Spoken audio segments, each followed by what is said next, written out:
How the gospel influences all of life and culture, and the role that we have to play in applying foundational Christian thinking to every area of life.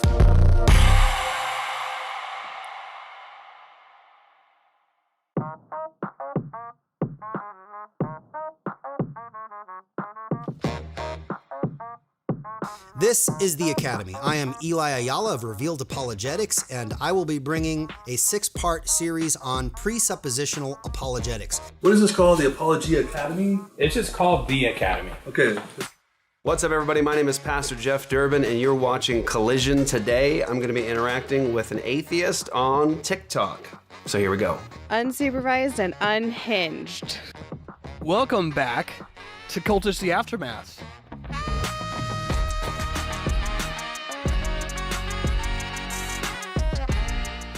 Hey everybody, welcome back to another episode of Ask Me Anything. So you are watching Apologia Radio's after show exclusively for All Access.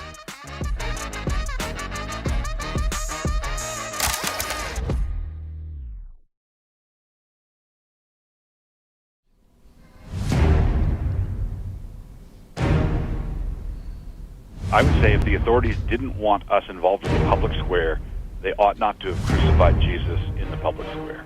Use humanistic principles. Well, I would say, same idea. I would say same that. end. I would say, what's the problem with Stardust bumping into Stardust? In the cosmic picture, no, there's no problem. In the cosmic picture, it won't matter. No, Mr. President, you are not protecting reproductive freedom. You are authorizing the destruction of freedom for 1 million little human beings every year.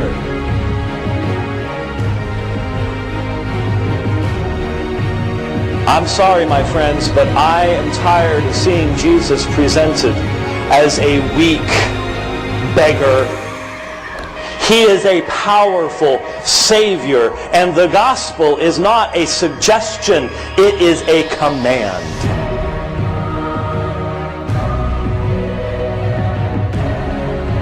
Reverend Mola, don't you sympathize with that? I sympathize with every single human heart wishing to know the one true and living God, but I believe there's only one way that can happen, through Jesus Christ, and the gospel is about repenting of sin, not celebrating it. Right now, you're on the threshold of an amazing adventure. We will explore the spiritual abyss. You have not experienced this before. You're gonna love it. It's all about humanity. Oh yeah, that's how you open right there. There you go. The fool says in his heart, there is no God. Psalm 14:1. The fool says in his heart, there is no God. Great verse. Great passage of scripture. What's up, everybody? Welcome back to another episode of Apologia Radio. You can get more at apologiastudios.com, APOLOGIA studios.com. Go there, sign up and partner with us in the ministry. All access, you get a ton of stuff. All the past radio shows, episodes, podcasts, Sheologians, Cultish, Apologia Radio, Provoked, all of it's there. You also partner with us in ministry. We're going to be doing a debate review today about a recent debate we had at the University of Utah, Salt Lake City, Utah, with Pastor James, Dr. James White, myself, Dr. Deen, Chattergee, and Jared Anderson. Do ethics depend upon God? And all of our all-access partners in ministry, you guys do this ministry with us. You made that debate possible. You made it to where people could see that. I was actually coming out of the grocery store just the other day. Someone walked up to me and said they had just watched that, and it totally transformed their life, strengthened their faith. And so thank you to all of our All Access partners. You made that possible. So awesome. Sign up for All Access. When you do, you get the after shows that are coming. You get the Academy. You get Collision, all the extra content. Ask Me Anything once a month, private stream just for our ministry partners, where we get together. You guys can get questions into me. I talk back with you guys. And that's going to go also for Sheologians as well. So that's what's taking place at Apologia All Access. New website, revamped, new content that's there already, new stuff coming every single week that's just for our partners in ministry that help us to make this ministry possible. Another example, just dropped a video yesterday of us doing some evangelism and outreach. Downtown Salt Lake City, in the public space, Jehovah's Witnesses, that content you guys made possible, changing people's lives, equipping people, encouraging people to get out and do evangelism. The stuff that's coming over the next week with the team that was out here locally, the team that was out in Salt Lake City at the temple.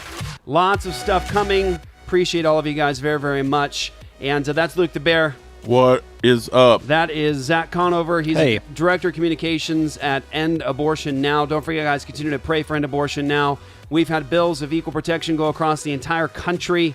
About 15 states, bills of equal protection, abolition taking place across the country. Some of those bills are still in. Some still waiting to be heard.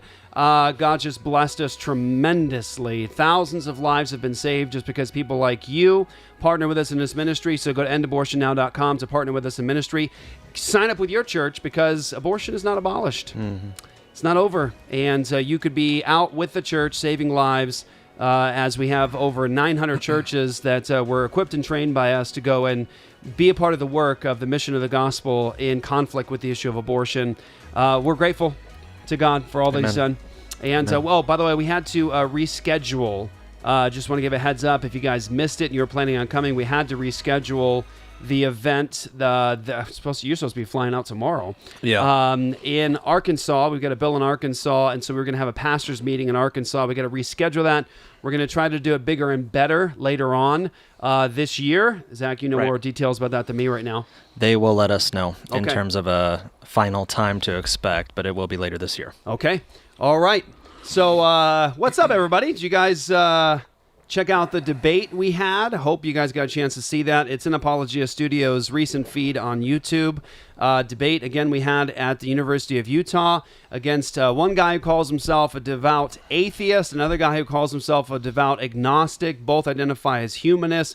Both accept the Darwinian model of origins and the ontology and metaphysics that come with that.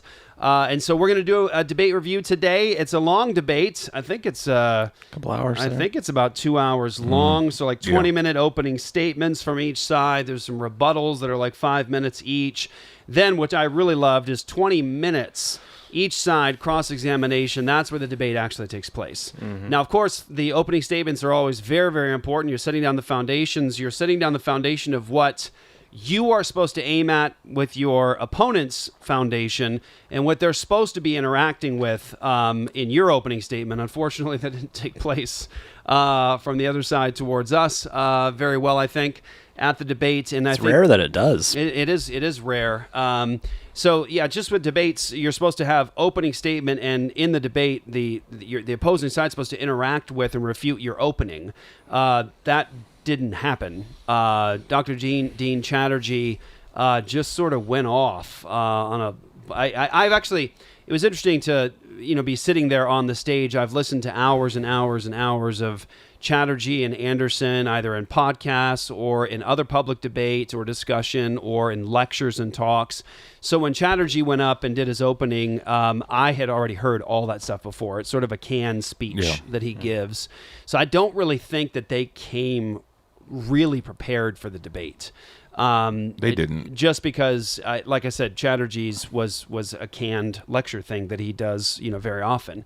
So I'd heard that, and I mentioned in my rebuttal he's not even in the debate yet, because the debate's about is the Christian God the foundation for ethics, and he's talking about the existence of God and proving the existence of some God. Was he the younger or the older, the gentleman? Chatterjee's the older guy. Okay. And so, at any rate, we wanted to do a debate review today, talk through some stuff that took place at the debate. And that's what we're going to do today. So hopefully it's a benefit to you, a blessing to you. We obviously, in a time like this, have opportunity to stop, to add more, to engage a bit more. Debates tend to be very, very quick. Obviously, you're on a time crunch, and so there's a lot of things that you would like to say that you have to sort of go, well, I don't really have time to say that, so I won't say that. Lots more could have been said in the debate, but again, you're just constrained by time. So today we're not. We can do whatever we want. So that's what we're going to do. So I hope this is a benefit to you guys, and the goal of this in the debate review is really to try to prepare you and to equip you. I want to just go on the record. I've said this to these guys. I think I even said it today. I was surprised, to be honest with you. when we got the invitation to do this debate 2 years ago, it got shut down because of COVID, and then obviously got the opportunity to do it this year. I was surprised to see, atheists confidently walk into a debate about ethics. I think, it makes sense to me that they would have sort of like the courage to walk into a debate over the existence of God, because there's just a broad bunch of categories that you could just start going at, and it can be scattergun. And a lot of guys might feel confident going into a debate like that from the atheistic perspective. But in the question of ethics, the question of, say, morality, that to me is one of the most glaring, obvious deficiencies and bankruptcies of the unbelieving worldview. So to walk into a debate with two Christian ministers of the gospel and try to defend the idea that their perspective or their worldview can provide any meaningful foundation to ethics is surprising to me. It takes a lot of courage. And I said it in my opening. I said, our opponents are very brave tonight. I think they're very brave walking into a debate with their worldview in a debate like this, ethics. And I made the point that they don't have the capital to spend with you tonight, right? Their worldview capital, it's empty. They don't have the capital to spend on your emotions that they're going to draw on tonight. If they talk about violence being bad, if they talk about harm done to others, they have no capital to purchase the emotion from you, right? Like, you've got them, they're there, and we shouldn't just do arguments based upon emotion, but some arguments based upon emotion are valid, are wrapped around emotion, are valid when they're really centered on core issues of justice, right? Like, for example, if I mention the kidnapping and rape and mutilation of a little girl, I know it's horrible to talk about these things, but that's the world we live in. If I mention that and I say that is wicked and evil, I am drawing on your emotions. I'm trying to, because I'm trying to actually tap into the image of God and the understanding of justice that is innate in you. And those emotions are appropriate in that moment. But see, I have the capital as a Christian to spend on your emotions, to purchase them from you, to say, give me those emotions, let me draw them out. I made the point that they're brave walking into this debate about ethics because anything that they appeal to is going to be ultimately meaningless, because they don't believe in any absolute morality, no meaning in life, none of those things. And so I check out the opening statement. James did about 8.5 minutes. I did the rest of the 20, and I tried to lay some solid epistemological foundations for the debate. Foundations, by the way, that neither Jared or Deen engaged with. I really don't feel like these men came prepared to engage with us. I think that they, they're, from their perspective, they're sophisticated, they're very erudite, and they've been in this world of humanist ethics for a long period of time. Chattergee has published, he's edited some books on ethics from the humanist perspective, all that stuff. So this is their game, and I feel like they came into it thinking that they were already ready, and they clearly weren't, because they didn't even really provide any meaningful justification or warrant for their position, and they didn't engage with us in any meaningful way. I feel like they were on their heels the entire time. Which I'm fine with. I'm not bothered by it. Yeah. But I don't want to take down their skills. I feel like this debate just produced what is obvious. The unbelieving perspective is completely bankrupt. And I think the debate showed that. I think it did. So hopefully it's a blessing to you guys to watch us review it today. It's much different question for the topic, does God exist, versus without the Christian God, can you account for any ethical standard? And that's why I think it's two birds with one stone. Right. If I can demonstrate that apart from God, there's no such thing as valuing the dignity and worth of another person, then by necessity, God must exist for there to be any meaning for the question. Right? Yeah, that comes up. That comes up in the discussion. Pastor James brings that up. You guys ready to go? Ready. Yeah, I was just gonna say I think my favorite part. I don't know if we're gonna get to it or not, but just to emphasize the point you're making, when he made the claim about the founding fathers did agnostic stuff, and I look over and you're like, I was giddy. That church and state one was but then great, you're like, yeah. Do you know where that came from? And he's just like, nope. Please tell me. And it was just like, You shouldn't make claims Right. like that if you don't even know where they Well, came from. I think that's the key issue here is that we are a generation of sound bites. If you can get the most popular sound bite, and not that there's anything wrong necessarily. Like, you can have Christian sound bites, but those sound bites are actually rooted in something and can be explained.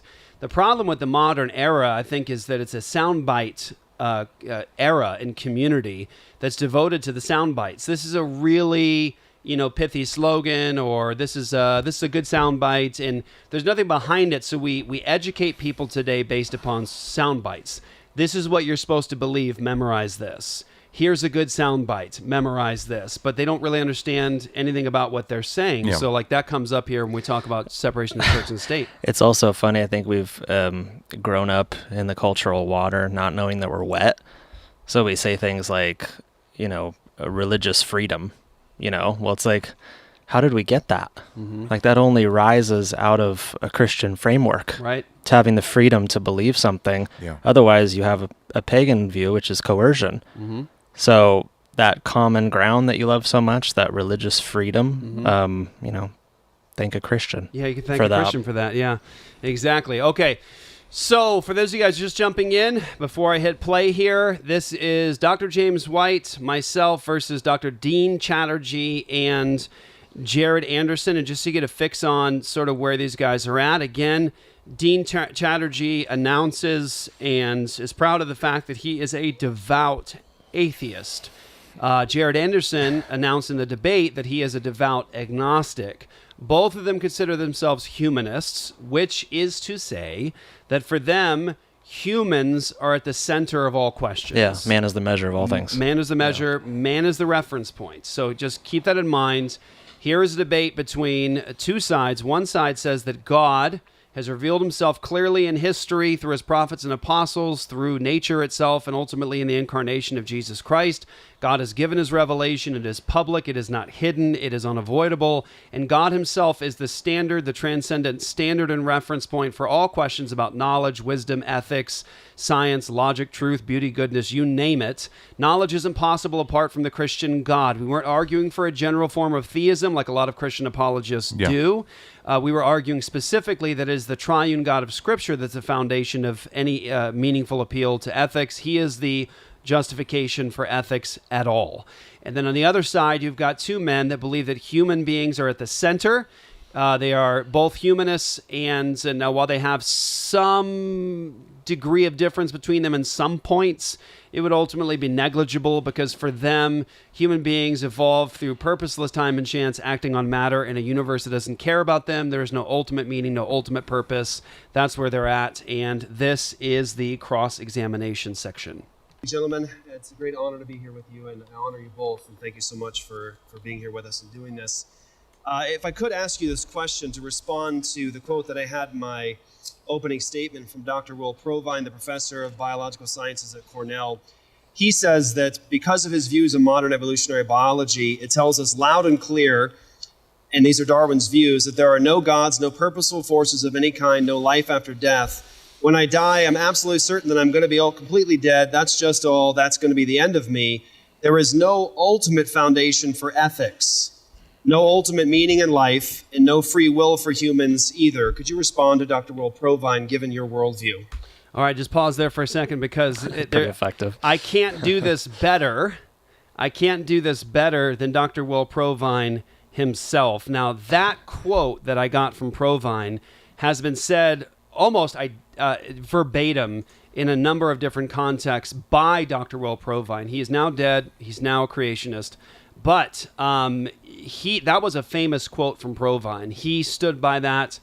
And the reason I appreciate that quote so much, and I use it so often with atheists, is because it's this moment of hope within the atheist framework that atheists will have the integrity to say the consequences of what their system gives to you.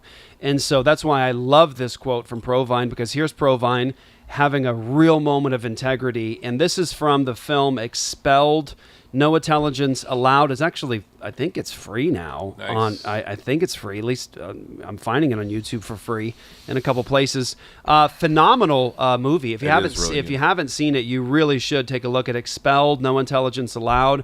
Show it to your kids. If you got teenagers in school, homeschooled, show this to your kids. It is fantastic. One of the things that I like the most, and I'll just say this quickly. I don't want to take too much time on this, but right before this section with Provine is this maybe 10 minutes or so on the consequences of Darwinianism and the Darwinian model and worldview in Nazi Germany, showing the devotion that Hitler had in his regime to the Darwinian model. It's powerful. It's really powerful, and a lot of people aren't aware of that worldview foundation in Nazi Germany, and it's really something you got to see. It's not outlandish. It's not trumped up. It's not caricature. It's the real deal, and that happens right before this moment with Provine. And like I said, nobody could say it better than Provine says it himself. It is really eerie. It really is dark. Here we go. No gods, no life after death, no ultimate foundation for ethics, no ultimate meaning in life, and no human free will are all deeply connected to an evolutionary perspective. You're here today and you're gone tomorrow, and that's all there is to it. Dr. Will Provine, professor of the history of biology at Cornell University, gave us another disturbing glimpse into where Darwinism can lead. Oh, I was a Christian, but I never heard anything about evolution because it was illegal to teach it in Tennessee. Dr. Provine's first biology professor changed all that. He started talking about evolution as if it had no design in it whatsoever. And I came up to him and I said, "You've left out the most important part." And he said, "If you feel the same way at the end of one quarter, I want you to stand up in front of the students in this class and tell them this deep lack in evolution." And I read that book so carefully, and I could find no sign of there being any design whatsoever in evolution. And I immediately began to doubt the existence of a deity. But it starts by giving up an active deity, then it gives up the hope that there's any life after death. When you give those two up, the rest of it follows fairly easily. You give up the hope that there's an immanent morality. And finally, there's no human free will. If you believe in evolution, you can't hope for there being any free will. There's no hope whatsoever of there being any deep meaning in human life. We live, we die, and we're gone. We're absolutely gone when we die. Don't you feel hopeful after that? The ironic thing is I think he would say that there's deep meaning in that statement. Yeah. Right? Yeah. That whole little monologue that he had there. Well, there's if you watch the audience Q&A at the end of our debate in Utah, somebody asked the question about suicide. And I say in my 1 minute or whatever I had to respond to that I can't think of a better worldview to give somebody to drive them to suicide than exactly. the Darwinian model. Either suicide or genocide. And exactly. And the difference is how do you distinguish between one or the other? Right. And so, I wasn't being facetious. I was being serious. Yeah. Listen to what Provine just said there. You talk about driving somebody to a place of despair and death. I mean, let Provine preach to you. Let him whisper in your ear while you're sleeping at night. Goodness gracious. Listen to how that sounds. Just hopeless, meaningless. There is no immanent morality, no present morality. Nothing is real and present. Nothing we have to hold to. There's no transcendent anything in the evolutionary model. That's what I was pointing out to Jared and Deen. And so this is their response. And so I felt like, it's one thing for me to say it in cross-examination to give the quote. It's another thing to let Provine give it to you. Yeah. 100 proof. Yeah, I agree with the beginning of that. I do personally believe that when we die, our consciousness most likely does not persist. I would comment on the ultimate versus greater, because I think that's very, very important. It is true that questions of meaning are not objective or absolute, and that is an amazing, wonderful thing. Sorry. Questions of meaning are not ultimate or absolute, and that's wonderful. In other words, so everything I'm going to say to you after this is meaningless drivel. Isn't that great? Yeah, isn't it great that not even anything I'm about to give to you has any meaning whatsoever? Isn't that wonderful? Did you catch it? It's like Dr. Cornelius Van Til, who, if you don't know, you need to get to know.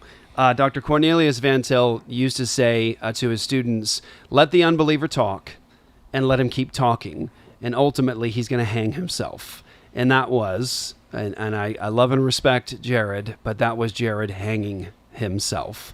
There's nothing absolute about what I'm going to say. No real meaning. And isn't that lovely? Isn't that lovely? Nice. Yeah. Is he professing, naturalistic materialist? That's what I was gonna. He's talking about consciousness and all these immaterial aspects of human nature, and so I'm wondering how he holds those two things together. So I'll give you a quote. This is something he said often. He says there is absolutely. Oh. Yeah. So discard what he just told us. Yeah, he said there is absolutely nothing supernatural. Okay. That's what Jared says. That's what he stands on. There is apparently there are absolutes. There is absolutely nothing supernatural. Supernatural, if you break down the etymology of the word, huper, and it's above or more than, we are more than conquerors. Huper Nike. Got it. That's where we get the word super, Huper. Okay. We are more than conquerors. Nike, the goddess Nike, who's the god of conquering. Goddess of conquering. So Huper. Getting a little exegesis in here too today. So there is nothing supernatural. Okay. That is to say, there's nothing outside of or above the natural. So yes, Anderson is a materialist, naturalistic materialist. He would believe that there's nothing supernatural, nothing transcendent. But yeah, he makes a ton of appeals to consciousness and to immaterial things that just can't actually exist in that kind of I would love framework. for him to define it. What is consciousness? Yeah. And then based on his answer, try to take the legs off. Brain gas. Yeah. Brain gas. Well, I bet they would even have different answers on that. Yeah, how they would define it. Well, it's interesting because you guys might have noted that Provine says, and probably confused a lot of people, especially Christian categories, when Christians are thinking of free will or thinking about a debate between, say, like Calvinism and Arminianism. Right. But when an atheist is talking about no free will, what they mean is that you are subject to your biology and DNA and biochemical responses. In other words, you're not actually making choices. You can't help being and doing what you're doing. You're dancing to your DNA. Dancing out your DNA, and that's what Dawkins says. You're dancing out your DNA. You are just happening, and you are the subject of the biochemical responses that are happening in your cranium, and that's just the way things are. It's fixed, and that's what Provine was referring to with no free will for humans either, is you are just the subject to your biochemical responses happening in your brain. You can't help it. And that is supposed to be the basis for you ought to act or not act this way. I would say he wouldn't feel that way if someone stole his car. Provine would not, for sure. And even with Jared, I was going to say I would like him to define even what wonderful is. Right. Yeah, and we'll keep going because he's going to bury himself more. Because again, that means that each of us is able to determine what is meaningful to us and what is important to us. Does he really believe that? Each of us is able to determine what's meaningful to us and important to us. So try that with the rapist. Yeah. Try with the pedophile. Try it. Try it with them. You can't say that each of us is able to determine what is meaningful for us, right? And then when the murderer comes along or the thief or the rapist comes along and says, well, what's meaningful to me is to violate other human beings. Well, you've already told him that he's allowed to do that. Yep. Each of us can decide what's meaningful to us. Some people think it's meaningful to engage in the slaughter of other human beings. Are you going to stop them? Because you're not in charge of them. I mean, they are one of those people that's able to determine for themselves what's meaningful. Correct, Jared? It's just an absolute mess. The unbelieving worldview is utter foolishness. That's why I started the show today with Psalm 14:1. The fool says in his heart there is no God. Foolishness in Scripture is not merely a description of somebody's intellectual state, although it does refer to that as well. You can be foolish intellectually. God doesn't behave in that way. God is not the author of confusion. God is a God of order. His mind is consistent. God cannot lie. He cannot engage in logical contradiction. But the fool engages in logical contradictions. They revel in foolishness and intellectual suicide. And so, yeah, foolishness in Scripture is, of course, a description of somebody's mental capacities, but it goes beyond that. It's deeper than that. Foolishness is a moral indictment. Foolishness is a sin. And so these men cannot hold their worldview together. They cannot live consistently with their position. They got one foot consistently in their hatred towards God and their unbelieving worldview and the rebellion, and one foot reaching constantly back over towards the Christian worldview to gather capital that doesn't belong to them. And so the fool says in his heart, there is no God. And it's just, you could break down almost every sentence of the unbeliever in a debate like this and just write a book about it. It doesn't work. And how does that philosophy, everyone doing what's right in their own eyes, basically, it's essentially a self-serving philosophy. Yeah. How do you build any meaningful, cohesive society upon that premise? Right. Because even as an unbeliever, you'd have to aspire to the reality that it's good that people help each other. It's good to look out for your fellow man. It's good to, create a society that works together and sacrifices. But again, without the biblical worldview, you don't have a basis for a society where people sacrifice themselves for the good of other. Because your ontology doesn't work with it. If your doctrine of being, the nature of human beings, is that they're descendants of bacteria, there's no moral ought above any descendants of bacteria to do anything good for one another, because guess what? There's no value inherent in them. I mean, except what you create for yourself. Except what you create for yourself, which is ultimately arbitrary in itself. It's a meaningless thing. So that's what I say. I think in my rebuttal, I say, you talk about grieving. He talked about being a chaplain and grieving, and a humanist chaplain, grieving over people dying. And I said, people don't shed tears over rocks that tumble off a cliff and shatter. Right. But what's the difference? Rocks got here the same way we did. Unguided, purposeless forces, time and chance acting on matter. We're just a different kind of accident of evolution. We're not shedding tears over the other things that just shatter, break, and disappear into dust. And why do we cry over humans? Because you know that human beings have value and dignity. You know it instinctively because you're in the image of God, but your worldview doesn't comport with what you're saying. It comes up later in the debate, too. I think you guys hammer this home, that there's a creational distinction between mankind and every other created thing. That's right. Whereas the atheist perspective possesses no such distinction. There's no distinction. Right? There's just an equilibrium of we're all just existing in the sea of chaos. There's no hierarchical distinction. Yep. Anything? Good. Here we go. Honor the fact that for many here, Christ and the Bible are guidelines for meaning and purpose and ethics. I celebrate that. You need to use the Bible very carefully. But that is not the case for everyone. The important thing that makes it greater than us individually to answer some of the questions, as far as aren't there just billions of points of view? Well, yes, there are billions of points of view. But again, we are all part of the conversation. Really? Do you really believe that, Mr. Anderson? Do you believe that there's billions of different viewpoints, and that we're all part of the conversation, and each one has an equally valid place at the table? So do you act like that with the rapists, the murderer, the thieves? Do you do that? Do you say that they have a valid place at that table in the conversation, that they're all just part of this conversation? I don't think so. I don't think that the rapist belongs to the table. Right. If we're going to have ethical conversations about what is right, what is wrong, true, beautiful, lovely, all that, the rapist doesn't have a seat. Neither does a pedophile, neither does the liar, neither does the thief. They don't belong at the table. See the difference between the Christian worldview? No, they're not part of the conversation. Why? Because there's a transcendent law and standard that's been revealed to us in humanity. And so they don't belong at the table. How do we know? Because we know the character of God. It's been revealed through nature. It's been revealed through the prophets and apostles in history, and ultimately through Jesus Christ in the incarnation. So, big difference. And so in response, yes, even if there is no life after death, even if there is no absolute meaning, that means that there is life before death, and there is meaning before death. Mr. Anderson, I don't think you answered the question, so I'll ask it again. Please do. He says there's no ultimate foundation for ethics given your worldview. Yes. No ultimate meaning in life and no free will for humans either. You say that it needs to be meaningful to us. It's at least meaningful to us. Was it meaningful to the Green River Killer, Gary Ridgway?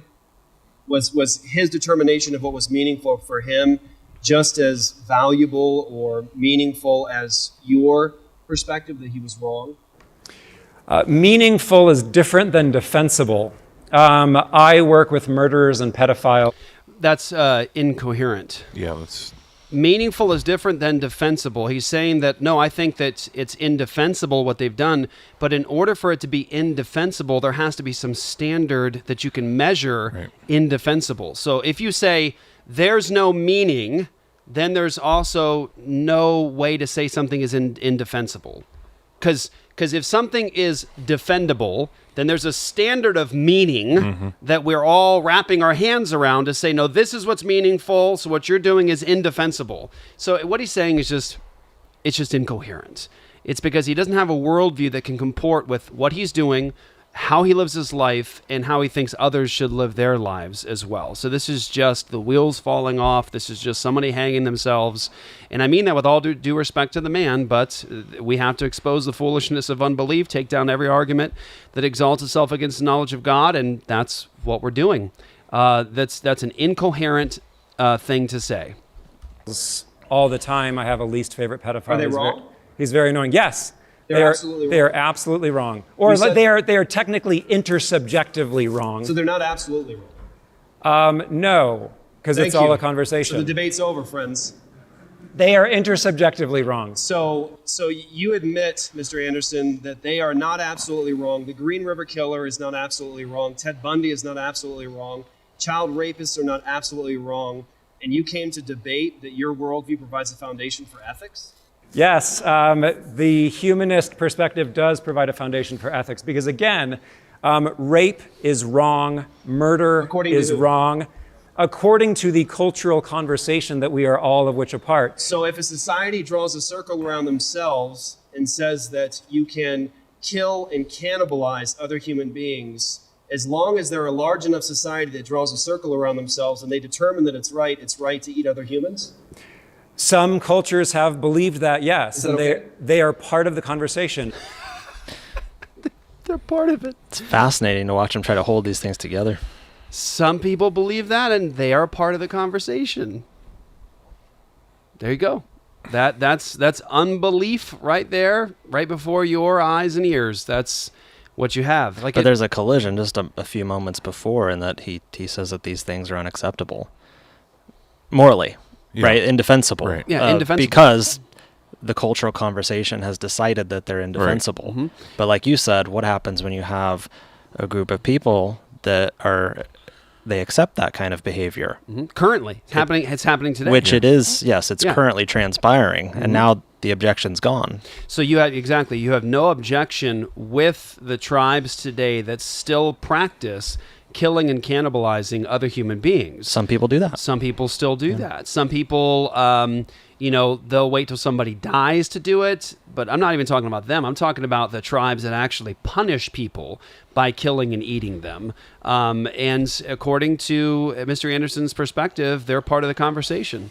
And, some people do that. And, could be right in that perspective. Just as long as you get enough people to agree with you, and as long as the conversation tends toward that direction, and there's ultimately enough people that are on that side of the conversation, then it's okay to kill and cannibalize other human beings. I was just going to say, saying they're part of the conversation is a non-answer. That's his escape. Whenever you press him on something, is there something objective then? Yeah. Well, it's just part of the conversation. It's almost like, okay, well, let's talk about it.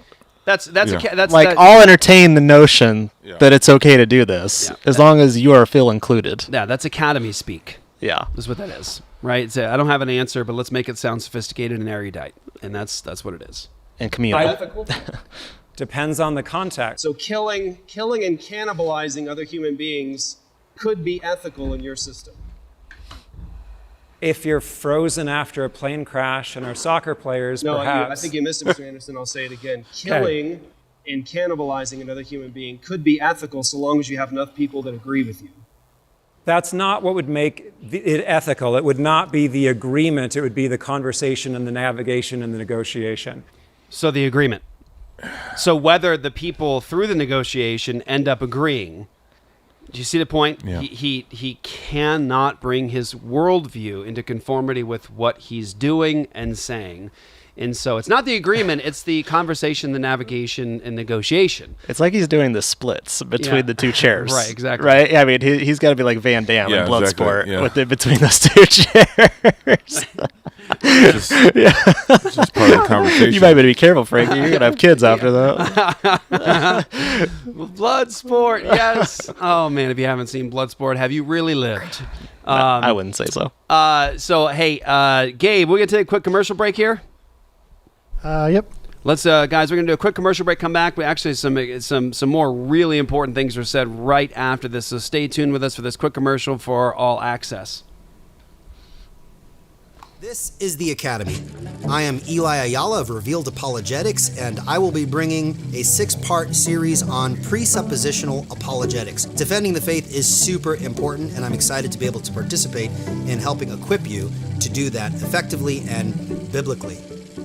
In my series, we're going to be unpacking all different aspects of the presuppositional method. What makes presuppositional apologetics different than other approaches? How to answer objections to the presuppositional approach? What is the role of the authority of Scripture? What is the role of theology in defending the faith? All of these things we talk about and more. We try to bring it up a notch and not giving you completely introductory material, but kind of digging deep into the ins and outs of this method. I am looking forward to equipping you and participating with you and training you to be better defenders of the Christian faith.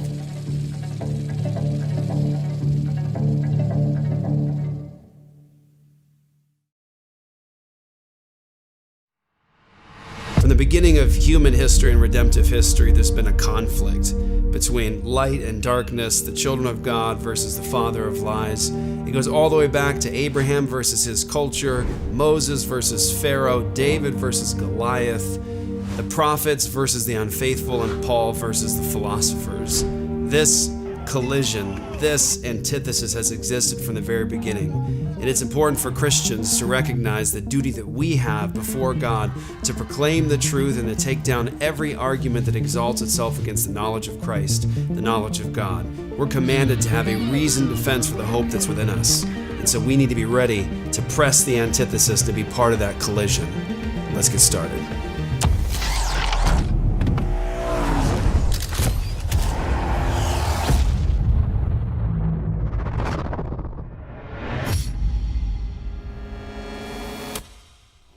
Welcome back, guys. All right, so if you guys are just joining us, you just got here, we're reviewing the recent debate that took place at the University of Utah between Dr. Deen, Chattergee, Jared Anderson, Dr. James White, and myself on the question of does morality or do ethics depend on God? And so we're right in the midst of reviewing the cross-examination section, and what makes presuppositional apologetics different than other approaches? How to answer objections to the presuppositional So, for example, approach. a mercy What is the role of the authority of Scripture? What is the role of theology in defending the faith? All of these things we talk about and more. We try to bring it up a notch and not giving in my you ethics completely class introductory in material, school, but kind of digging. I argue that the second best version of serial killers want to be killed. So that's a common ground that you and I have. So, Mr. Anderson, given what you've just said, why ought we to love our neighbors rather than eat them? Because that is what they prefer.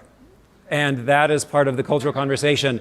And yes, all of these groups should be part of the conversation. And I think we should be horrified by what Mao and Stalin and Pol Pot have done. But you've already admitted, Mr. Anderson, that there's no absolute above Mao or Stalin or Pol Pot. So why should we be, let me finish the question. Yes.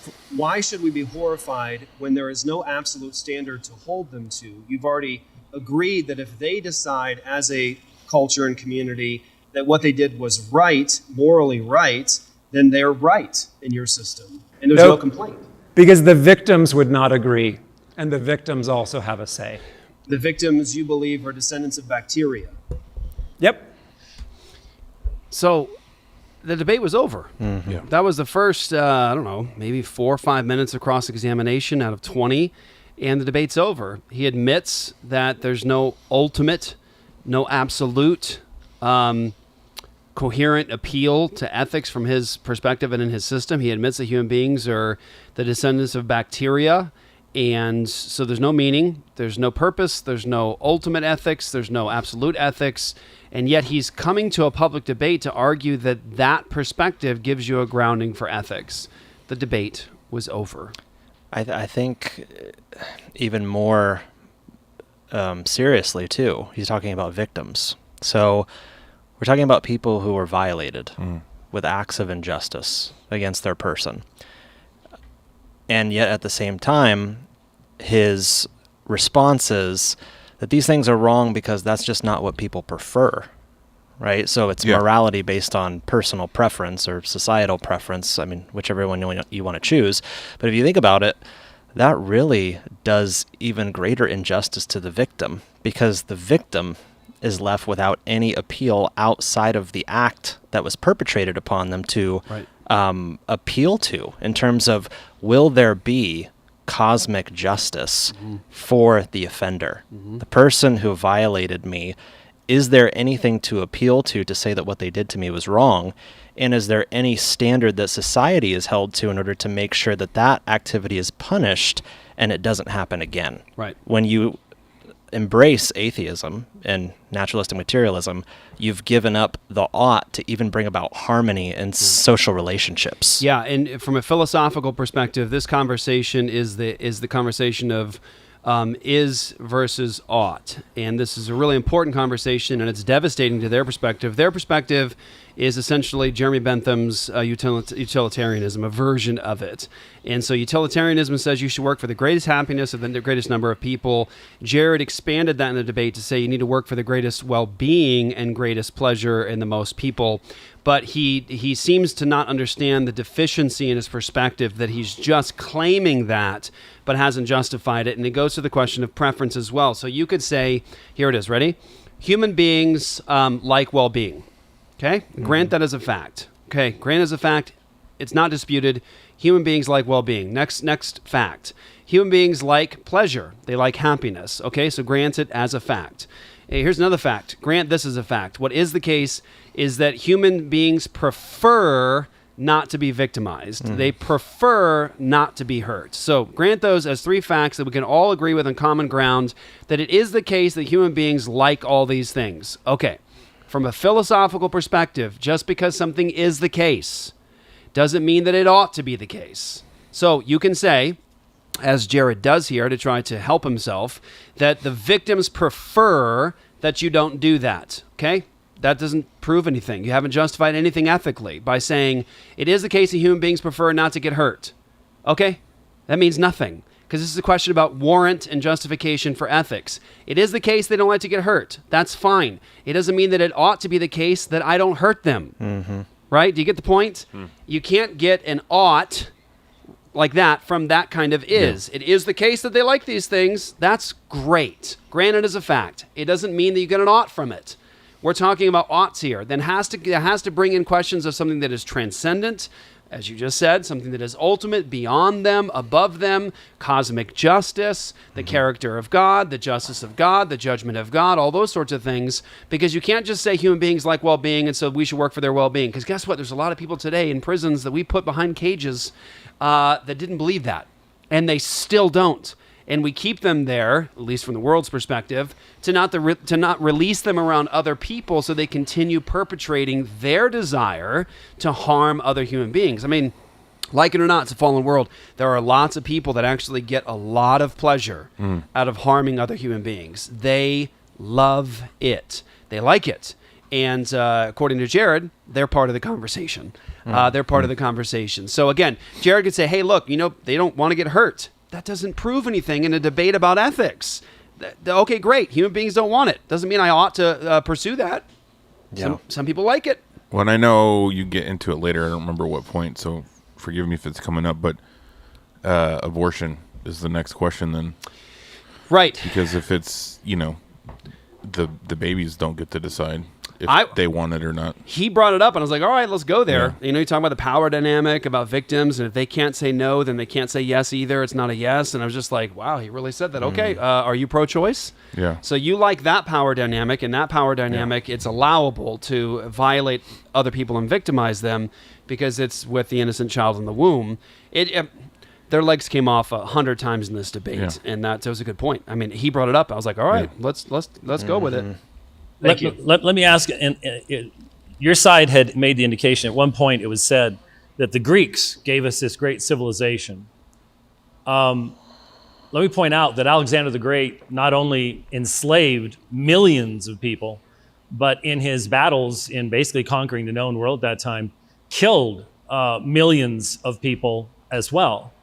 And so by what standard do you say that the Greeks gave us a great civilization, and at the same time say, yeah, except they also enslaved millions of people and killed millions of people in the process? Is there anything outside of what you call a conversation whereby someone like Alexander the Great can actually be judged? Okay, I guess it's directed toward me. Okay, can you hear me? Okay, so it's directed toward me, so let me respond. You are making a caricature of our statements, so you have to listen to us carefully, please. I talked about Plato, Aristotle, the Stoics. I named them. I did not mention Alexander the Great. Of course, he can show us other things too besides killing that we can emulate, his valor, his courage, and all that. But at the same time, I did not talk about him. I said that the Western ideas of justice, civilization, those ancient ideas, our traditional ideas, are based on those ancient ideas that we find in Socrates, Plato, Aristotle, and the Stoics. I brought that in, and they did not have Christian God at that time. So that's what I wanted to say. So therefore, So much to deal with. So much to deal with there. But when he brings up the Western ideals and tries to say that they go back to the Greeks, the Stoics, and all those different things, I'm sorry, that just doesn't work. He's living in the benefits of the Western world that were impacted so dramatically by the gospel and the Christian worldview. I mean, think about the fact that he lives in the United States of America, and the benefits of justice that we got in the United States of America came explicitly from the biblical worldview. It was preached through the New England pulpit. It comes from English common law, which goes directly back to the scriptures themselves. And so when we talk about rights and justice and victims' rights and all those things in the Western perspective, now you're talking about something that was without question influenced by and transformed by the biblical worldview, biblical revelation. And so I'm sorry, Dr. Chatterjee just does not know what he's talking about here. And that's something, I mean, we could do a whole debate on the origins and foundations of the West today in terms of case law, anything like that. You could just go down the list and demonstrate that this man does not know what he's talking about. Do you know where he's from? He's clearly not. India. He's from India. Okay. Yeah. So, I mean, to play off of that, I'd say, why are you living here and not India? Yeah, right. That's what I was thinking. And there's a reason you like it better here than there. Right. And obviously we would want to press on the morals that you probably like here, or even the ability to make money that you have here, all have roots in Christianity and in the Bible, not in India. So yeah, here we go. Saying is not quite right to put that on me. And also, secondly, I can stop there, of course, and then I can go on other things. Right after you made that statement, this will sort of help me to clarify what I was asking. I was talking about the consistency of the worldview of these systems. You, I believe, said that the Constitution of the United States, did you say, is totally secular? It is a secular constitution, yes. Secular constitution. So when you look at the authors of the Constitution of the United States, and you look at how they interpreted their own words in regards to the value of human life and things like that, you don't think it's important to recognize the prevalence of the Christian worldview that formed the language they used? I'll comment first, really. So just to address this real fast, because it goes back to what I just said about the origins and foundations of the West and the nation that he is living and speaking from. When he says the Constitution is a totally secular document, I want to say first and foremost, there was a great failure in the United States Constitution, a dramatic failure, a failure that the Covenanters and the descendants of the Covenanters actually were trying to press on. The Constitution almost didn't make it because some faithful ministers were pointing out the glaring deficiency that you have to specifically name Jesus Christ in your covenant documents of your nation. Those Covenanters and that Covenanter history is right. That when you form a nation and you are talking about this is the Rex, the law of the land. Sorry, Lex Rex. When you talk about the questions of Lex Rex, you are talking about things where you have to identify who the ultimate is. And so I want to just go on record and say a deficiency, I'm not agreeing with what Chattergee says here, but a deficiency from a Christian perspective in terms of consistency in our Constitution is that they did not specifically cite and name Jesus Christ or the triune God of Scripture. Now, mind you, the colonies, prior to the formation of the Constitution, did name the triune God of Holy Scripture in their covenant documents, in their community documents, or in treaties and in contracts they would make with other nations. Even that concept of covenant. Right. Biblically inescapable. Inescapable. You know what it does? It carries with it the idea that as a nation we assemble together and we are under the eyes of a watchful judge who will actually act and judge us for obedience and disobedience. Right. So again, there's that standard externally. Exactly. And so you do see it in the colonies before the Constitution and 1776 and all that. You do see the colonies actually specifically citing Jesus Christ, naming the God of the Bible, and again, in treaty with other nations and things, they would name in the name of the triune God of Holy Scripture, that sort of a thing, or name of the Trinity. So that was good. And so yes, I acknowledge a great deficiency in our Constitution is that it doesn't specifically name Jesus Christ. However, it's inescapable that our founding documents, whether it's the Declaration of Independence or the Constitution itself, are Christian documents. And I mean, you can come at this in a million ways, but I don't know. Let's take one as simple as in the year of our Lord. In the year of our Lord, in the constitutional documents, when you talk, who's that? I wonder. So hang on a second. The year of our Lord, meaning that we measure all history in terms of the significance of an event. Right. Which event would that be? Right. In the year of our Lord. This is how we measure history. Cornwall. Holding off things on Sunday. I wonder why they would do that in the Constitution. I wonder where that's coming from. But also, it's a silly thing, because if you wanted to have this debate again, we could sit at those tables and do cross-examination forever on it. But it wasn't a point that really would have gotten us too far. Yeah. It was just good to just do a quick swipe, take off the legs, and move on. But I mean, just ask the question. I was so tempted to ask the question, Dr. Chatterjee or Mr. Anderson, how did Parliament refer to the War for Independence?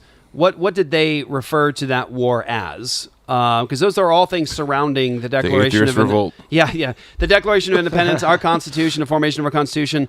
Something led up to that, and Parliament and England referred to the War for Independence as what? They referred to it as the Presbyterian Revolt. And what was the regiment that they were so upset with in that War for Independence that led, of course, alongside the Declaration of Independence and the Constitution itself? What was the regiment? It was called the Black Robe Regiment. And those were Presbyterian pastors, Baptist pastors, Christian ministers who would preach in their black Genevan gowns, and then they would finish preaching, take up their rifles, and go and fight and lead others to fight. It was a New England pulpit that developed the worldview and the foundation to actually fight against the tyranny of King George. And what were the founding fathers quoting from to essentially encourage the community and the public to agree with them? They're quoting from the Huguenots. They're quoting from Against Tyrants by the Huguenots. These are explicitly Christian things. And so to say that this is like a secular document is actually not true. I'm in agreement, though, fundamentally, as a minister of the gospel, that our Constitution needed strengthening and needs strengthening when it comes to identifying just who is Lord. Yeah. And so when we say the law is king, and not that King George is the law, but the law is king, then who is the source of that law? Yeah. And from the Christian perspective, it is God, always has been God, always will be God. And I always announce this because I think it's important. It's an important point of American history to point to. But clearly they understood it because our first Supreme Court Justice, John Jay, quoted copiously from the law of God and the Torah when he was creating our case law system in the United States of America. Apparently he felt free to do so, and no one had a problem with it. Yeah. Why is that in this deist and Unitarian and secular democracy did John Jay feel just like he was able to...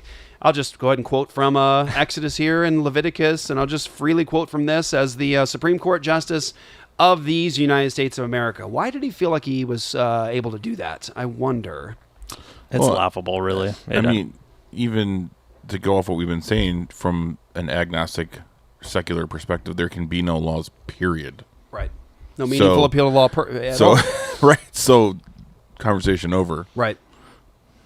John D. asked, was that coolant in your cups? No, it wasn't coolant. Mountain Dew? I actually don't know what it was. you never tried it. I know what it was. It was like a lime Jarritos. Oh, real? Oh, that's right. Oh no, I'm sorry. No, I'm sorry. It was Jones Soda. Oh, was it Jones Soda? Yeah. Yeah. So that was Pastor Jason Wallace. He's the moderator. The last debate we did there, of course, is the famous debate where Dr. Clark tried to get people to drink coolant. And so that was from Jason, just as a joke. He put coolant on our table. And we drank it. Didn't die either. If I may. I mean, most of the founding fathers were deists and Unitarians. I really like Thomas Jefferson's conversation around separation of church and state, and I think Thomas Jefferson is a poignant example of the struggles of human goodness, because of course he owned slaves, he had children by his slaves, and he also was one of the authors of this beautiful aspirational document. Mr. Anderson, you mentioned separation of church and state. When Thomas Jefferson mentions that in reference to the Danbury Baptists, he mentions the separation of church and state. Where did that doctrine of the separation of church and state come from historically? I mean, I know that, as you said, that the documentation was in that letter, and then of course there's the First Amendment, that protects our right to worship. Are you aware of where the doctrine, the historic doctrine of the separation of church and state comes from? I'm not sure, but please tell me. Are you aware that it comes from the Covenanters, the Huguenots, the people who believed in Lex Rex, that the law of God is transcendent and that the government has to obey God in their sphere and that the church obeys God in their sphere, and therefore they are separate institutions, both obligated to obey God? I'm saying, are you aware that the separation of church and state is a Christian doctrine? I'm not sure. Okay.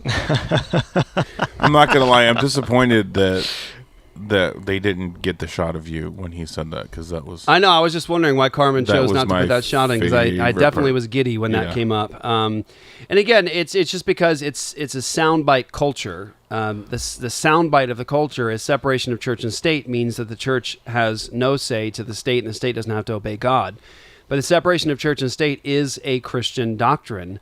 You can trace that doctrine all the way back. Yeah, sphere sovereignty. That's all it is. Sphere sovereignty is all it means. It means, and by the way, he mentions it. I don't know. He doesn't realize what he did in mentioning the First Amendment and the freedom of religion. He's actually affirming the historic Christian doctrine of the separation of church and state. Mm-hmm. And the reason that was put into the First Amendment is because they did not want a government-controlled church or a church-controlled government. And so, you mean like the one that they came from? Like the one they came from. They didn't want a Church of England situation. So the First Amendment is the freedom to practice religion. And by the way, in their minds, what religion do you think they were thinking of? Atheism. Yeah, right. I can assure you that the Christians who were speaking and preaching in that day weren't thinking of the freedom of pagan idolatry and temples set up in the town square. They weren't thinking like that. When they were thinking freedom of religion, in their mind, it was the Christian religion. Because that was the cultural conversation. That was the cultural conversation, exactly. And so the separation of church and state is an explicitly Christian doctrine. Its sphere sovereignty is that the government must obey God, the government must obey Jesus in their sphere, the church must obey Jesus in their sphere, and these are two different institutions and spheres, but both under the authority of Jesus Christ. One is not supposed to control the other or engage in the duties of the other, like the Covenanters popped off and broke off when the king was trying to essentially control the worship of the church in Scotland, and you have the Book of Prayer and all that stuff that started to happen. Papism. Yeah, you had, of course, thank God for that lovely woman. I want to get her name. The lovely woman when it was first tried. I'm drawing a blank. Where her name, in Scotland, in Edinburgh, where the first Sunday where they tried to start forcing the king's worship manual into the church, she grabs her stool and throws it at the preacher. Wow. God bless that woman. Her name was probably Mary. It's a good guess, safe bet. Hope that woman has a big home in heaven, because that was a worthy thing to do, throwing that stool at that preacher who submitted to the king's authority over the church. They wanted a separation of church and state. You obey Jesus Christ over there. We'll obey Jesus Christ over here. We will communicate, but we will not control one another. We will not try to do each other's duties. That's a separation of church and state. And that, by the way, is what Jefferson was promising those Baptists. So, next. Okay. Mr. Anderson, you also used the term epistemic humility. Could you differentiate between your utilization of that phrase, epistemic humility, and a basic statement of agnosticism toward whether God can or cannot speak? So in other words, if God has spoken historically, what kind of evidence would you actually accept that he has spoken and has given us the norms for ethics and morality? What would you accept as evidence? I love that question. Thank you. So I think a starting point that we all might be able to agree on is that God is bigger than us. Maybe? I know it's not our turn yet, but if God is bigger than us, so like let's say if God exists and God is bigger than us, then we cannot fully understand God. And so that I am a devout agnostic, certain theist. I am a devout agnostic because I take seriously that we as human beings do not know everything. I actually do believe that God exists. I believe that we function as divine. I believe that God is an idea that billions of people believe. So yeah, done. You have you said on a webcast I was listening to that you've actually created your own pantheon of gods. Is that true? I'm honored by the investment. Yes, I have personified my highest ideal, which is elegant, efficient approaches to well-being. I have them illustrated. They're very pretty. So doesn't that demonstrate that you recognize you need something higher than yourself to have ethics and morality because you're creating deities that illustrate these things in your own experience? Absolutely. And I'm so glad that you used the word higher than yourself, because I completely agree. Dr. Chatterjee agrees. Like, we do need things that are higher than ourselves. And one thing that I wrestle with is that religion has done incomparable good at inexcusable cost. And I think it's a really important conversation to have. So there's the admission that his worldview is bankrupt. He admits that in order to have a meaningful conversation about ethics, or meaning at all, you have to have something that is transcendent and higher than yourself. Yeah, you have to invoke it. So what he does is he invokes paganism to solve the problem. Romans chapter 1. They worship and serve the creature rather than the creator.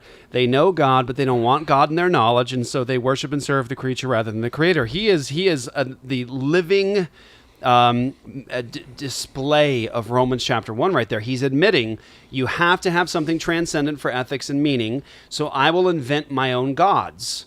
Now, he admits that those gods are not real, do not have the nature of God. They have no being as God. They are just inventions of his own mind, but he prefers that over the true and living God because he would rather worship and serve the creature rather than the creator. So he admits, I invent my own gods to try to invent my own meaning. But because he admits that, those invented gods and invented meaning are meaningless. Yeah. They are just arbitrary. They are just his own personal preference. And his invented God and invented meaning has no real authority over the human being next to him, right? So he can invoke it all he wants. Now, I've invented transcendent meaning. I've invented my own God, a pantheon of gods, really. And the person next to him with a knife says, yeah, that has no authority over me. I don't recognize those gods. Those gods are fake. Are they fake, Mr. Anderson? Well, yeah, they're fake, but they're meaningful to me. And then in goes the knife. It's meaningless. If you notice, he added himself to the pantheon as well. Oh, yes. And so yes. he sees himself as divine. And so this appeal to epistemic humility doesn't really hold water, does it? Nope. It's actually just kind of pride in his own intellectual self-sufficiency apart from God. That's what the appeal to epistemic humility really amounts to. Yeah. It's pretty arrogant. Thank you, Mr. Anderson. So you refer to yourself as a devout agnostic. So that would mean that you're devoted to the idea that you don't know. Yes, and it means that in each situation, I am not the expert on you. I am not the expert on what's right for you. All right, it's over. Yeah, that's honest. It's over. Okay, ready? Let's test the claim of Mr. Anderson there. In each situation, I am not the expert on what is right for you. Now sit in front of the pedophile and say it. Oh. Yep. Wait a minute. Sit in front of the rapist and say it. In each situation, pedophile, rapist, murderer, liar, thief, victim. In each situation, I am not the expert on what is right for you. So that means that Anderson is admitting there that he has no moral complaint about anybody or anything, because he's not the expert on what's right for them. What's right for them is to hurt little kids. What's right for them is to rape and molest. What's right for them is to murder and to kill and steal and destroy. What's right for them is that. And so he says, well, epistemic humility, in every situation, I am not the expert on what's right for you. Do you see? It's over. This was a debate on ethics. Do ethics depend upon God? And I think the answer is, yeah, they clearly do. They clearly do. Well, and I think I saw a wedding ring, so I'm assuming he's married. Yeah. If someone murdered his wife, he wouldn't say that. No. They do not He live... would demand justice. Yeah, they do not live consistently. And that's going to come up right now, actually. They don't live consistently with their profession. I am not the expert. So as a chaplain, I meet people where they are. I listen carefully. We are all and forever mystery. What happens in a lot of relationship arguments is that, so we all have invented versions of the people around us in our head. And then we get mad that they do not fulfill, I can't believe you did that. That's because they don't correspond with the invented versions of them in our head. Instead, I am devoutly agnostic and we are all forever mystery. And I say, wow, that really surprised me. Will you teach me about yourself so that I can better love you and care for you? Do you do that with the pedophile? Yeah. Do you say wow, that really surprised me that you did that horrifically wicked and evil thing. Would you teach me about yourself? Would you teach me? Let's have a conversation. I want to learn about you and these things that you've done. Nobody lives like that because this is God's world. This is his footstool. This is where God has authority, and no one actually lives like that. This is just meaningless, humanist drivel. I appreciate what he said there in terms of how we have an idea of what people actually are built up in our minds, like a preconceived notion in our imagination. I want you to just think for a moment about the fact that that is his approach to the living God. God, in his conception, is nothing more than an object contrived by his own art and imagination. It's an idol, right? He worships an idol. He's fundamentally an idolater. He's who Paul was talking about in Acts chapter 17, right? The God who made the world and everything in it doesn't live in temples made by man. He's not served by human hands as though he needs anything. He's not an object of man's imagination, right? Which is the reason for the second commandment, right? The first commandment is no other gods, right? It's the who. The second commandment is the how. How shall you worship this God? Not using objects, lesser glories to ascribe the one who has ultimate glory. So it's amazing. We have this approach to how we interact with people. We build up a perspective in our mind that isn't real, and then you turn that right around and you apply that to him. That is his approach to the God who will judge him, is he has a conception of God in his own mind and imagination that does not comport with reality, and that's why we just did a brief segment on his construction of a pantheon of gods, of which he is a part. Right. That's right. I would just say you could insert Hitler, insert Stalin into that, like you were just saying. And I think it was at the beginning, I don't remember, when he made that hilarious claim about Christianity killing more people in history or whatever, Dr. Chatterjee, yeah. Well, it was Chatterjee, Yeah. okay. I couldn't remember. Again, he would be upset with the Christians. He wouldn't say, please tell me about yourself so I can understand you. I want to You're learn killing about other people. you because I want to better love you and serve exactly. you. Yeah, exactly. Here we go. This is where it gets a little more interesting. Yeah. Well, I appreciate that answer. But the question was, devout agnostic means you're devoted to the idea that you do not know. Yes. Thus, the epistemic humility. So epistemic humility. Do you have epistemic humility with the pedophile? Or do you know that it's wrong? It's more important what their victims think. I am not like, it is. Says who? Well, let me. So that if you have to take that long and struggle that hard to answer the question that I asked, it's clear your system provides no foundation for ethics. And don't forget, Will Provine has already said there's no justice ahead of us. That's right. There's only sky. Yeah. And so the victim really, their testimony really doesn't matter. It doesn't because there's no justice coming. Yeah, what they want isn't relevant in terms of what ought to be the case. And so that question of victims again, you're borrowing capital from the Christian worldview, where we actually have a worldview that comports with the idea of victims, real victims. You could kind of hear the audience on that. Oh, they were chuckling. There was it wasn't just chuckling, there was a collective yeah, gasp. when he said that. Yeah, the audience definitely showed them how they felt. If I could put it this way, let's say that you and I go out to dinner afterwards, okay? Be happy to. And while we're at dinner together, somebody breaks into your vehicle and urinates on your seats and takes your car stereo. There's still car stereos? So specific. Take out the computer. Take your Alpine. I'm trying to make this as ugly as possible. Jared. Now, I was trying Jeff to make using a comparison from the 90s. If you have a car stereo with a boom box Well, and a no, subwoofer. what I had in my mind, get ready for this, Gabe. What I had in my mind was the dude. Here we go, Gabe. Fire away. What's that smell, man? Yeah, it's probably a vagrant slept in the car. Or maybe just used it as a toilet and moved on. Hey, man, are you gonna find these guys, or you got any promising leads or?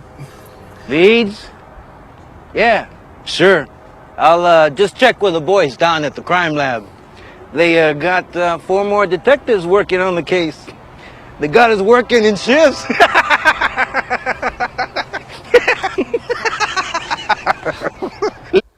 So there you go. Sorry. I was talking about Jeffrey Lebowski. They gotcha. peed on his rug and his car got taken. I was like, a car but stereo. They left the Who has a Cretans. car They left the Cretans. You almost quoted the Big Lebowski earlier. I caught, by the way. I don't know if you even realized it. But. Yeah, I did. I meant to. It's in my mind. I'm just thinking of how everyone used to have the stereo that you'd take off the radio and put in a special locked case, and you put it. That's what I was thinking. Oh, I think we all had those. You had to protect yourself from the thieves. Yeah, so I mean, it happens. I mean, it happened to the dude. So I was just trying to give a pretty graphic example of an injustice, and here was Jared's response.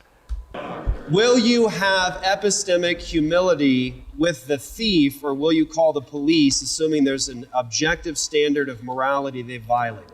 Okay, you said about 5 things in that question. So like, yes, I would call the police. No, Why? there is not objective reality, because this is the social contract and the social agreement. So again, society is bigger than us. That's all that is needed for us to have an ethical conversation. They haven't really violated any standards, and justice isn't really necessary. It just makes you uncomfortable considering the societal convention that is developed. No, it does demonstrable harm. So? That is part of our agreement. Then it He doesn't agree. So what's your answer to him? Preach the gospel of humanism to him. He doesn't agree. I probably have met him in prison. And I have had, so the great thing about ethics versus morality is that we can have an educated conversation around why pedophilia is wrong. We can also have a conversation why marital rape is wrong. You know, these are very, very important conversations to have. So and of course, let's try that since we're on a time here, Yeah. Jared. Why is pedophilia wrong given your worldview? I'm glad you asked. It's because of the power dynamics at play and the developmental level of all those involved. If someone cannot say yes, or if someone cannot say no, a yes does not count. And I think power dynamics need to be taken very seriously. Excellent. When it comes to intimacy. So you believe that power dynamics is a foundation for this. Someone has to be able to say yes to what's being done to their body in Yes. your system. Are you pro-choice? Yes. There you have it. Yeah, let it hang for a second. Watch the rest of the debate to get the further discussion, but that's it. So you can see the point of a debate is to do cross-examination and to show the inconsistencies of a person's perspective. And every claim being made is inconsistency after inconsistency after inconsistency. Let me build a basis here as to why pedophilia is wrong, and it's because power dynamics. If a human being cannot say no, then a yes doesn't count. And so the power dynamics is very important when it comes to ethics. And so you just press, okay, so human beings can't do things to other people's bodies without their permission, without their yes. That's right. That's the foundation for our ethical system. Are you pro-choice? Yes. So you don't really believe what you just said, do you? So might does make right. Might for right. Yeah. Might makes right. If you have the power, then what you do is right. It's justified because you're the powerful one. Might for right. That's his system. And that's, by the way, the system of all the atheist regimes of the last century. They live consistently with might for right. Might for right was their position. We have the might, and so what we do is right. And that's the ethical system. See, they can't even decide, do we want utilitarianism? Do we want might for right? Do we want, like, how are we going to work this out? They don't really know because they're in a fog because they have to live every day in God's world according to the way God made the world as image bearers of God, but then they refuse to acknowledge God. They refuse to have him in their knowledge. They don't want to think about him. They don't want to know him. They'd rather worship something lesser than God. And so they construct these vastly complex ethical systems that are just built on sand. And so that's the situation. So encourage you guys to go check out the debate. It's right here on this channel, Apologia Studios. You can check out the entire debate. I encourage you guys, if you would, share it with others. I mean, the point of doing debates like this is to equip the church to go out and do the same work. That's why we do it. I can tell you that was a really hard day for me personally, and everything in me wanted to say I can't do the debate, but I committed to it for the glory of God and for the good of his church. So that debate is for you. Please listen to it, take notes. I hope it blesses you and you learn from it, and share it with someone you love. And again, thank you to everybody who is an all-access member with us, a partner with us in this ministry. You made that debate possible. And so the world is seeing that now because of you. You're a part of this ministry with us, and so we are grateful to you. We can't thank you enough for being a part of this with us. So for the Super Chats, I want to do this so Gabe doesn't kill us. Super Chats, we had Baptist 702. Thank you so much for that blessing. Pastor Jeff, would you be willing to debate or discuss the issues of modern politics, social issues with Ruslan KD? He claims to have contacted you.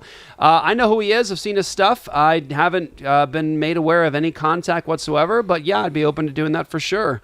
American Kulak, I hope I said that right.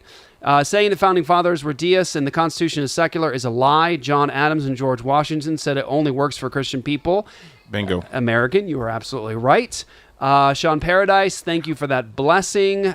Sean Paradise, thank you again for that blessing. Is that it, Gabe? Those are our super chats? All right. Super chat. Thank you, guys. Hey, just want to reiterate again, we have a lot of new content that's dropping on apologiastudios.com. We have a new series called Cohesion, where we are investing in engaging with the popular talking heads on TikTok and on YouTube, current cultural conversations, equipping you to respond to their argumentation and their worldview. It's Cohesion. The full episodes are available only on All Access as a blessing to all of our ministry partners with us. We've got the Sheologians after show. We've got Cultish Aftermath. We're going to be doing Apologia Radio after show as well. We've got Ask Me Anything. We've got the Academy. Right now, the Academy just dropped a new series on apologetics. That's the defense of the Christian faith with Eli Ayala. That is happening right now at apologiastudios.com. Want to encourage you, go over, sign up, partner with us in ministry. Everything that you give towards us in this ministry is going towards bringing the gospel around the world.